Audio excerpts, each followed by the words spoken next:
First, the utilities needed to run the Shuttleline etch tool. The water has to be on, chilled water. So let's turn that on. And check the pressure, that looks good. Then the nitrogen has to be on. So we'll turn on the nitrogen. Check the level. The level looks good. And the pressure looks good. So that's the main thing, nitrogen and chilled water. The process gases are next. We need to make sure that the process gases are available. So SF6 is one of the process gas. So you can actually see where that goes. Goes up there. And the pressure looks pretty good. If we are using SF6, that needs to be checked. And there is a shutoff valve, which I rarely close, but so this is open, so it's usually left open. So that's SF6. The next gas, there's a whole bunch of gases, not all of them are being used, so that's SF6. This is hydrogen, not being used currently. CF4, that is being used. So CF4 is this line here, and you can trace it up there. It goes up there, and there's the pressure. That's the tank pressure. The first gauge is the tank pressure. Second is the regulated output. And again, that valve is always left on, but sometimes I close it if I'm working on some stuff. But it's on, and it flows down the line here, and you can trace it. It goes down this way through the wall, and then outside or into the lab. So that's CF4. We're going to use CF4. This is methane that is not being used. This is C4F8, also known as octofluorobutane. I don't have a label for it, but it's on this label here. It's not connected. This is a common gas, and I do need to connect it. And this one is a methanol. Methanol can also be used as an etch gas. It's not a gas, it's liquid, but when you pull it out of the vacuum, it becomes a gas. It can be used for etching. And oxygen, that is used. So this is oxygen here, and that line, it goes up there, and there it is. That's always on. It's used for multiple things, not just for the etch. It's used for sputter and the O2 plasma and so on. And then also we need argon. So argon is used, same argon as sputter. That's here. And argon is looking pretty good. Helium is also used for cooling the etch, the substrate. Although currently it's not connected, I'm not using it, but when it's working, this would be used for cooling. The tank, I believe, is closed. Yeah, the tank is closed, so there is no pressure showing right now because it's not being used. And the next thing to check is I already turned the pump on. The pump is running. This is the pump, the roughing pump for the etch, the Shuttleline etch tool. It's a big pump. It's got a bunch of filters, and there is a filter life gauge. That's this one here. It's in the green. That looks good. Just check to make sure that the pump is not making any unusual noise. The oil looks good, and if you look here, you can see the oil level. This is a very expensive Fomblin oil. It's non-reactive. It's inert oil. So that needs to be checked for the proper level. We don't want to lose any oil. If there's any oil leak, the concern is the cost of the oil. It's a very expensive oil. And the hose, vacuum hose, goes through the wall to the other side. So inside the lab, I can show you where that penetrates the wall and comes into the tool. So I think that's about it. I think that's all there is. All these gases are used for various processes. It's possible to switch these tanks We can switch the CF4 to methane. However, it's not easy. The whole thing needs to be evacuated. The entire line needs to be evacuated from CF4, and then the entire line here needs to be connected and then evacuated so that there's no air in the line, and then we open the tank. So there's a systematic process for doing that, and I don't want anyone to do it without me being present to do that task. Oh, and there's one last thing. This is the chiller. This is the chiller. It's currently off. This is for the etch tool. What it does, it sends a fluid. There's fluid reservoir in the back. It's an oil. It can heat up or it can cool down, and it goes into the tool. That's the two hoses, that dark brown hose. This is the oil that is flowing to cool the helium, cool or heat the helium, which in turn flows into the etch chamber to control the wafer temperature. So this needs chilled water. So chilled water is coming into this. The chilled water is cooling the chiller, and the chiller is cooling this oil, and the oil flows into the etch tool to cool the helium. So it's a fairly complicated process, but right now I'm not running it, which means without helium, the wafer temperature is not controlled. It's just going to vary during the etch. It's not going to be room temperature. It's going to be higher than room temperature as it heats up. Okay, so that's all there is in the service room to take care of. Let's go inside. Okay, so the gas lines are here. It's on the wall down below. These are the lines that are coming in. Gas 1 is labeled as gas 1, but it could be CF4 or CH4. That's gas 1, and then there's gas 2. That could be C4F8, H2. It all depends on what's connected on the other side. There's shutoff valves. These are all the shutoff valves. They are usually left on unless there's a need to close it, which I usually do if I'm doing any work downstream that I don't want the gases to flow. So these gases flow in through here, and there's a bunch of T's and connectors. We've done work over the years, but they come into this gas box, which is where all the mass flow controllers are. Each one of these are mass flow controllers controlling the gas, and there are shutoff valves again on this side to turn off any gases, so you can bypass. There's bypass valves.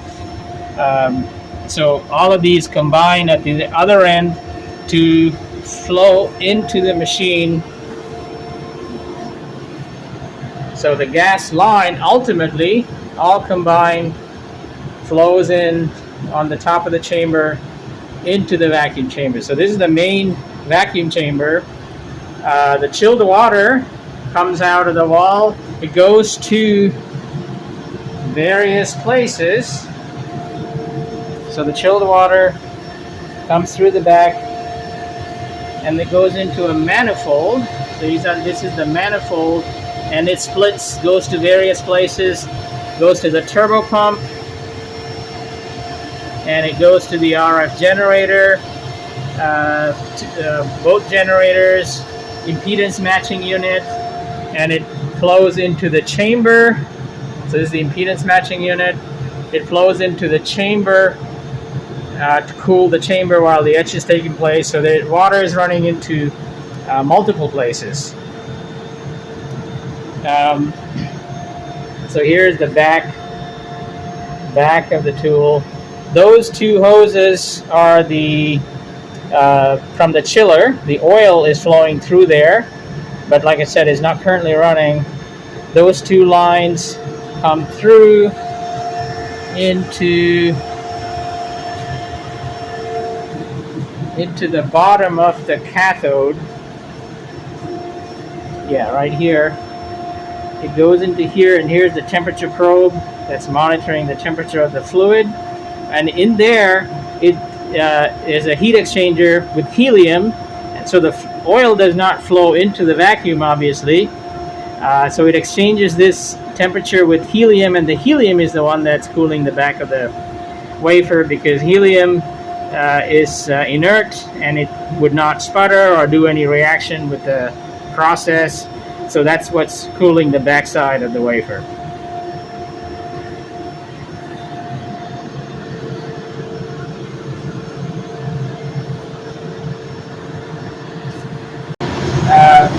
It's got our load lock, so this is a load lock, and this is a main chamber, and there's a slit valve that goes up and down to separate the two, so you can load in and out pretty fast without having to wait for that to come down. So this will be under permanent vacuum. This could be vented quickly and pumped down. It has two RF generators. One is for the cathode. The cathode is on the bottom, and the RF generator, there is this one is the RF1, which is the for the cathode. This is what they call the RIE power. The bottom, the bottom one is the ICP generator that energizes the coil. This is the turbo pump, and that's it. This one is not being used. And there is an internal computer. This is the internal computer that runs the whole system. And there is an external user interface, and that's the one that's on the screen here. So this is running on Windows. It's an external software that talks to the internal computer. But as the internal computer is the one that's really controlling the hardware. This is issuing commands to the internal computer, and the internal computer is the one that controls the hardware. So it's actually overly complicated. It's overly automated, and that makes it complicated. So it's a little finicky. So I'm not going to talk about how to start it up from when it's idle. So this is already up and running. So we'll just start from there. So let's just go to the software on the screen. So this is the diagram, the vacuum diagram of the system. Here's the roughing pump. The roughing pump is not in the lab. It's actually in the service room. The turbo pump is directly under. So let's take a look at that. The turbo pump is directly under the main chamber. It's this one here. This is the turbo pump. And the roughing pump is in the next room. It goes through this hose here. You can see this long hose that goes to the back. That's where the roughing pump is. So that's the roughing pump. Here's the turbo pump. This is the 4-line valve that pumps the back of the turbo pump. This one here is called the throttle valve. This is the one that controls the chamber pressure, because we need to control the pressure. Unlike in sputtering or evap, we need to control it up to millitors or adjust the pressure. This nitrogen is needed, so without the nitrogen, the turbo pump will shut itself off. This nitrogen is to float the bearings, because we are flowing corrosive gases, so the bearing needs to be constantly purged and floated with this nitrogen to keep it from seizing up over time. The same roughing pump also pumps the lock. So in this case, it's pumping the lock. The door is closed, so it's just running two separate paths. This is being pumped through the turbo pump back to the roughing pump. So the first thing always is to vent the lock. This is the lock. It's right now 76 millitorr. The chamber is at 6 minus 4 millitorr, which is really 6.3 minus 7 torr, so 0.6 microtorrs. The system is under idle, just pumping, and it's under idle. So first step is to vent the lock. This key, I don't want anyone to press this, because this will enable a fully manual control, allows you to do a lot of things bypassing the security protocols. So I don't want you to do that. If you do it, it'll flag a big red warning saying safety interlocks are disabled. So we don't want to be in that mode. Alright, so first step, vent the lock. So bring the mouse to the vent lock. Unfortunately, it's right next to vent system. Don't do vent system because that'll shut down everything and start venting the whole system. So make sure you're on vent lock. Hit the vent lock. So it is now close the roughing valve and it's venting the lock. There's the pressure. We'll wait for it to come up to atmosphere, and that'll allow us to open the load lock. So this is the load lock. Wait for that to come up.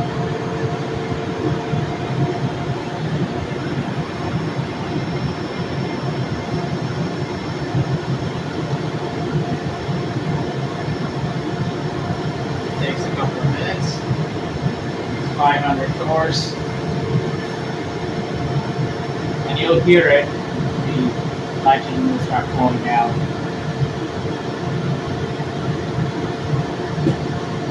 Okay, so now we can open it.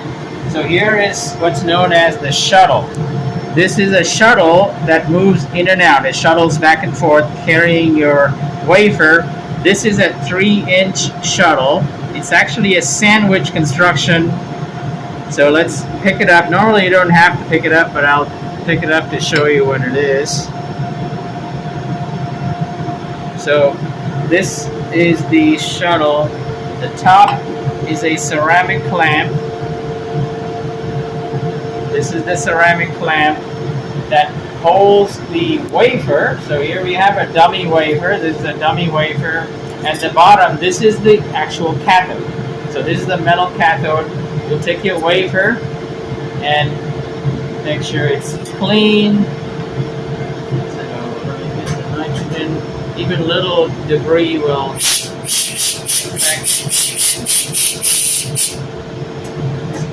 So we'll put the wafer. This is just a blanket wafer. It's being used. You can see there's a lot of junk on it. Because we are etching pieces instead of wafers, we'll just use this as a dummy wafer.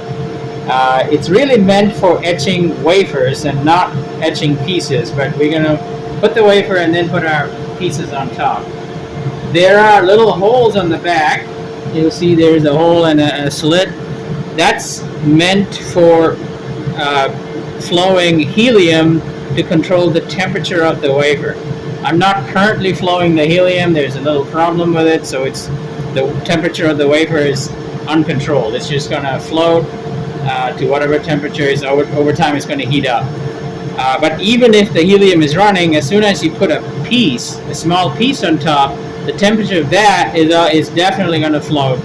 So it's not highly controlled. That's something to keep in mind when you're running. So the wafer goes here.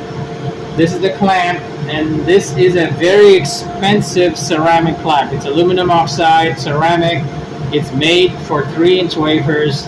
Last time I bought it, which was probably 7-8 years ago, it was $6,000. It could be more now, so we don't want to damage it. There's some alignment holes that goes with the pins. So again, I don't want you to change this or move this around without talking to me first. So let me put that in there. You see there's, gotta get to the pins. Yeah, there it is. So now this is the shuttle. So if you're etching pieces, we don't need to move this. So we'll leave this and put our piece here. So we'll just, we have a piece here that's labeled for ICP reactor. So let's pretend that this is our sample we need to etch, which should have photoresist on it and patterned and whatever that is we want. So you just place it on here. Obviously it's not in good thermal contact. We could use some thermal paste if needed, but that will affect the vacuum. So there's all kinds of considerations if we're going to use a thermal paste between this and the wafer. But since the wafer's temperature is not controlled, I don't see a big reason to apply a thermal paste here. So let's say this is what we want to etch, and then we close the lock, and then we'll go to the software. So in this software right now you can see the lock is under atmosphere. 749 torr. The reactor is still under 1 microtorr pressure, so reactor is still being pumped by the turbo pump. So there's many different menus here. Let's go under editors. If you go under editor, there's all these recipes. The one that we ran recently is this CFO RIE. If you click on that, it brings up these various steps. The first step is transfer material in. That's checked in, that's checked, which means it's going to transfer it in. It's going to wait for a base pressure of 3 or 30 microtorrs. We are running below that, so it's going to satisfy that pretty quickly. The next step is gas stabilization. So that's the initial parameters. Next is gas stabilization. It's going to flow 40 SCCM of gas 1. So gas 1 and gas 2 are the two process gases that it could be CF4. In this case, gas 1 is CF4. I renamed it to gas from CF4 to gas 1 because sometimes I switch it to a different gas. Let me show you where the gases are. So here's all the gases. Gas 1, gas 2. So gas 1 right now is CF4. Gas 2 is not connected. This one is argon, oxygen. Those are permanently connected, and then SF6. So these are the connected gases, and gas 1 is CF4. If you need to switch to different gases, I need to discuss that more specifically. Alright, so back to this menu. So gas 1, 40 SCCM, that's CF4. Oxygen, 3 SCCM. That's it. Those are the only two gases that are going to flow, and it's going to reach a pressure of 50 millitorr. That's what we set as a set point, and it's going to wait for 15 seconds after reaching 50 millitorrs. The next step is the etch step. It should have the same gas flow parameters and the same pressure. It's going to etch for 2 minutes, and the power is 150 watts. The bias RF power, I'm not running the ICP. We could, but I have some cooling issues on the ICP power right now, so we'll just run with the bias RF power. So it's going to run 2 minutes, 150 watts, same pressure, same gas flows. So that will be done. So that's the etch. The next step is after the etch step. It's going to switch off all the gases and purge with argon, 50 SCCM. That's the maximum flow on that mass flow controller. 50 SCCM of argon for 1 minute, 50 millitorr. The pressure is not critical. It's just to kind of flush out the chamber. For a minute, no RF power. And the next one is evacuate the chamber. So for 30 seconds, it's going to try to reach below 30 microtorrs, so 3 e to the minus 5 torrs for 30 seconds. And once that step is satisfied, once it's below 30 microtorrs and more than 30 seconds, it goes to end parameters. At the end parameters, also, it's going to wait for 30 microtorrs, and once it's below 30 microtorrs, I have no hold time. You can put a hold time if you want. It's going to transfer the material out from the chamber into the load lock. This vent is unchecked. We could check it if you want. That'll automatically vent it. I like to leave it like this because I can look through the window, make sure the sample looks satisfactory, and then I can manually vent like the way we did. So these are the steps of this particular etch process. There's an argon RIE etch, and there's an oxygen, there's a SDRIE, SF6. The one that I actually worked with recently is this one, so we'll just stick to that one.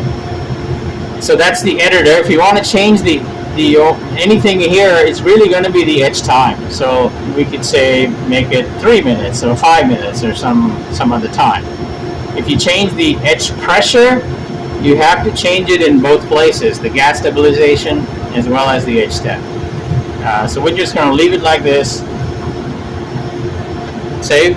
Yeah, and when you're when you're done, you got to save it. So let's just say 2 minutes 30 seconds. If you try to leave it, I think it might warn you. Let's see. Yeah, see, it's telling me that I didn't save it, so you got to hit save. So it's 2 minutes 30 seconds. All right, so we'll go to jobs. That's the way you run the process. So select CFO RIE. Here, it'll tell you the set point and the actual. Right now, it's not running anything, so there is nothing set. It's going to transfer. So one of the critical points, one of the weak points of this tool is this transfer mechanism. Right now, it's sitting here. It's going to pump this down to vacuum, and 150 millitorr is the pressure at which it'll be satisfied with the pressure here, and then it'll open the slit valve, and it'll transfer the shuttle. When it transfers, it needs to know when this shuttle is properly aligned to the cathode. And that's done with a bunch of sensors down here. Down below, there's an optical sensor. This has a LED that's shooting upwards, and this is a polarizing reflector. So when the path is clear, it will know that there's nothing in the way, and right now it's blocked, so it knows that there's something in the way. And then there is a reflector at the back end. I'll show you when it comes in. That reflector will come in its path, so it's kind of counting how many times it's seeing the polarized reflector, and then it knows the position. Sometimes it can get confused and it can get stuck, and that's a common problem with this tool. We got to keep an eye on it, that the mechanism is running properly. And if it happens, well, I'll show you. So let's go ahead and start it. So hit run. So it's step 1. 30 microtorr is the base pressure set point. So let me move to the vacuum diagram. You'll see it turned off the turbo pump, turned off the 4-line valve, turned off the throttle valve, and it's pumping the load lock. The reason it's got to turn off the turbo pump is because right now the 4-line pressure is very high. It was atmosphere coming down into single-digit torrs. We can't have that 4-line pressure on the turbo pump, so it turns it off until the load lock is in the millitorr range. So turbo pump is going to decelerate. That's okay. It'll come right back up, and the pressure should come right back. All right, so there's 300 millitorr. It's going to wait for 150 millitorrs, at which point it'll turn on the turbo pump. All right, there's 150. So now it opened this 4-line valve, opened the throttle valve, turbo pump is accelerating again, and it closed the roughing valve. There's the slit valve that opened. All right, let's go here. It all happens fast. So this is moving. So now, when the shuttle is moved out of the way, there will be a polarized reflector. There is actually a red light that says polarized reflector, and you see that little thing, flag at the end. That's the one that says the shuttle is in. It lifted it up away from the shuttle arm, and now it's coming back. It knows that the shuttle is not on the arm because it's now seeing the polarized reflector from this flag. That's how it knows. So it all happens fast. Sometimes it can get stuck. The arm could just stay there, in which case you'll have to disable the motor and turn the motor by hand. So this is the motor that's moving the shuttle in and out. So I'll show that in a second. So right now the shuttle is in. Let's go to jobs. You'll see base pressure 30 microtorrs. It's actually at 4.6 microtorrs, 15 seconds, and now it moved on to the next gas stabilization step. 50 millitorrs. There it is. It's almost there. 40 SCCM, the CF4. O2 is 3 SCCM. This is set point, this is actual. Everything is doing well. All right, now it moved on, ignited the plasma. It puts a little diagram there. 50 millitorr is good. 150 watts, that's good. DC voltage, 420 volts. We will write that down into our log sheet, and it's running. The clock is running. 2 minutes 30 seconds. This is the actual. If you go to this diagram, you'll see the pressure is 50 millitorr in the process range. The low range gauge has been turned off because it's too high for the low range gauge. This is the throttle valve. It's opened by 9.8%, and it figures out how much to open because it knows it needs 50 millitorrs of pressure. So it's actually a PID controller that's controlling it. So it'll run for 50 millitorrs. Then we will go into our log sheet and put our numbers. So you would see a demo, whatever the sample is. It's a 3-inch clamp. CF4 is 40. O2 is 3. No SF6. RF 150 watts. DC bias was, what was that? 423, right? I think, but let's show them where these are coming from. DC bias, here, 390 is the DC bias. So let me go back here. 390. It'll change with time, so you just pick a time to write number. This is the throttle valve position. Let's go back here. Under vacuum, 9.8% is the same as last time, which is a good sign. It's been very stable. And these are the impedance matching parameters. That's useful to write down as well. That you will find under jobs. Oops. See, the mouse jumps once in a while. 63.3, 35.3. 63.3, well, it's identical to last time, but that's great because that means very little has changed. Etch time,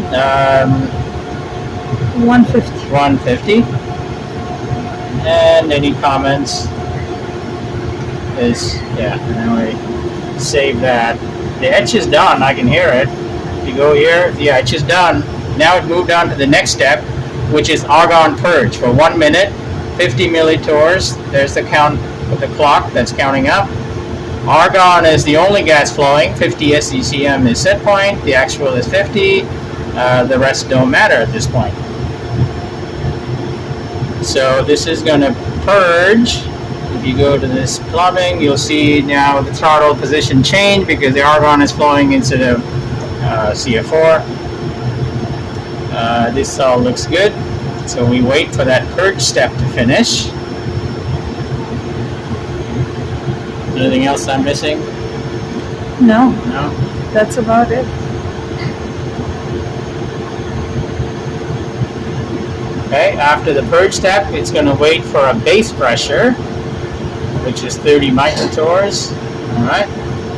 Base pressure 30 microtorrs. That's the evacuation and hold pressure. It's satisfied, and it's going to wait for 30 seconds. So after it reaches 30 microtorrs, waits for the set point time of 30 seconds. And after that, it's going to pump down the lock again. If the lock pressure had changed, actually it went up. You see 242 millitorr is the lock pressure. So it's going to pump it down like it did the first time, and it's going to take the sample out. All right. Now it's, what is it doing? So it's going to open the, so you just open this valve to pump down the lock. It only takes a few seconds. It's done, and it turns the turbo pump back on because it momentarily turned it off while it's pumping this, and it's going to do the transfer. All right, so this empty arm is going to move inside. The slit valve will open.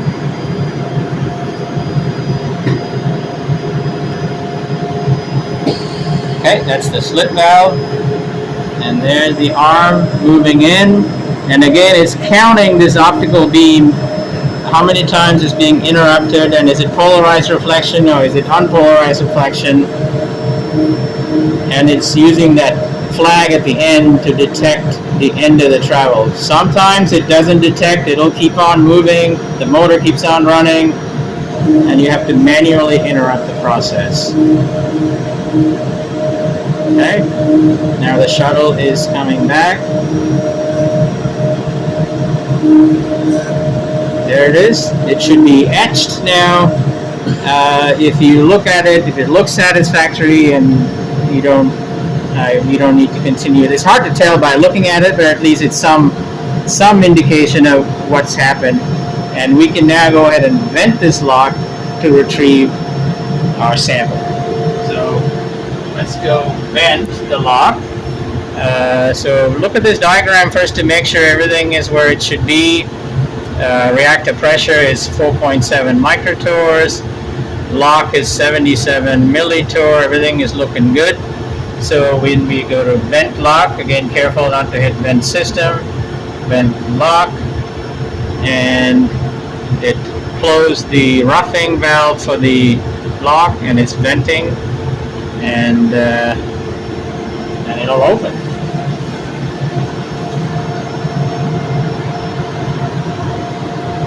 The water is on. Yeah. Yeah, the water and nitrogen have to be on for this to work. Otherwise, the system will shut down. It'll refuse to run. So yeah, they need to be on. Alright, so it's open. Now we pick up our sample, and then if it's photoresist, you would strip the resist, and then you measure the etch depth and do whatever you need to do after that. So that's the main operation. Right now, it ran without a glitch. However, if it's doing this way, it's very easy. There's not much to it. The problem is when something happens. When something happens. So the most common thing that could happen is the shuttle is moving in, or the arm or the shuttle is moving in, and it somehow doesn't detect that it's moved in and it's in the right position. It just keeps on trying to move, and you'll hear the motor trying to turn, but it's reached the end of its travel. It'll be struggling to move, and it'll make a big racket. You don't want to leave it like that for too long. What you need to do in that case is, on this screen here, go into I/O, and you have to, there's several menus here, go into I/O frame, and when you click on this number, it allows you to override. See, right now, disable shuttle motor is enabled, meaning it's disabled. The motor is disabled, or the disable is active. But when the motor is running, this will be gray, meaning that the motor is enabled. You can disable by clicking on this and override, so it flags a warning saying one or more I/O signals are overridden, and then you can click on this to toggle the position. You can disable it if it's already enabled and struggling to move. And after that, once it's disabled, you can turn this motor by hand and pull the shuttle out. At that point, you just have to, I guess you have to tell me, and we'll have to figure out what's happening. Don't try to run it after that. The slit valve is going to remain open. I think it's probably better to not do anything. Just give me a call and we can talk about how to do it. It's a very finicky tool. Again, this is an example of too much automation that is creating complications. I wish it were simpler, where you can't crank everything, move it in and out. However, this is how it is.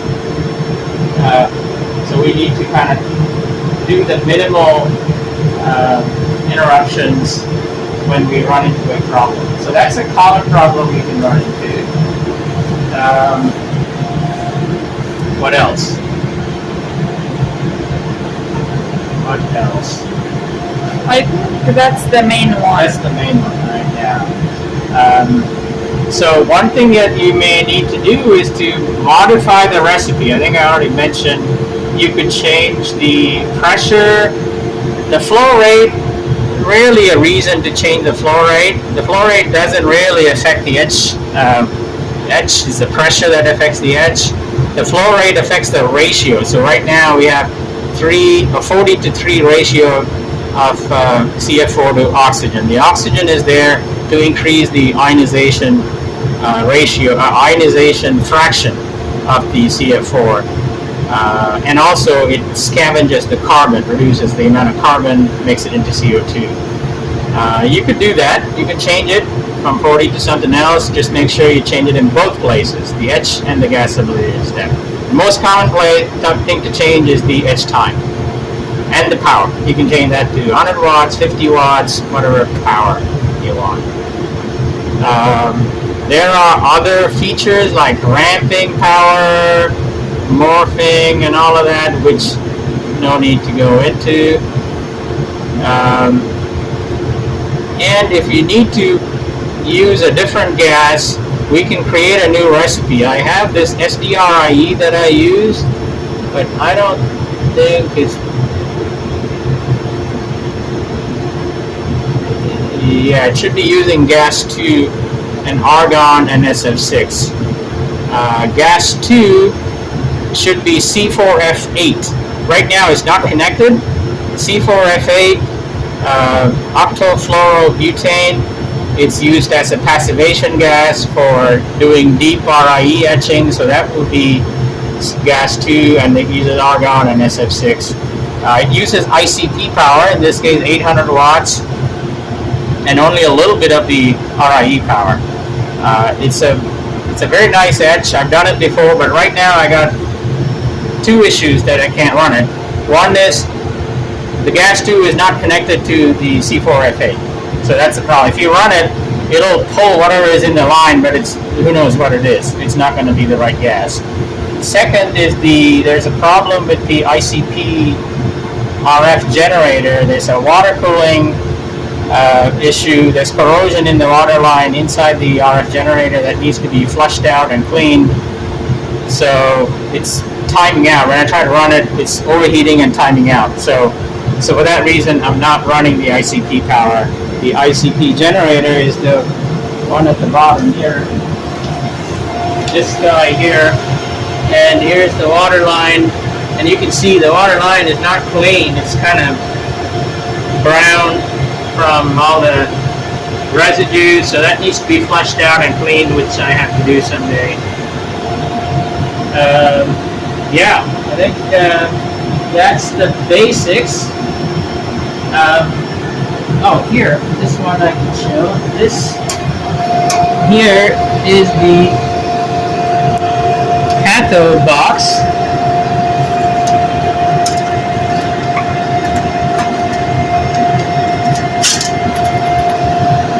I don't know how visible it is. So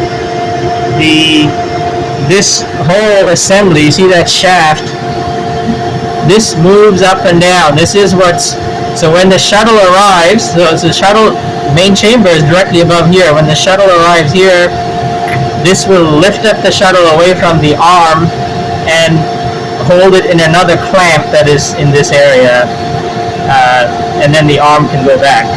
So this is the part that moves up and down, and the RF is that copper strap that you see. Oh, sorry. Maybe you won't see it, but yeah.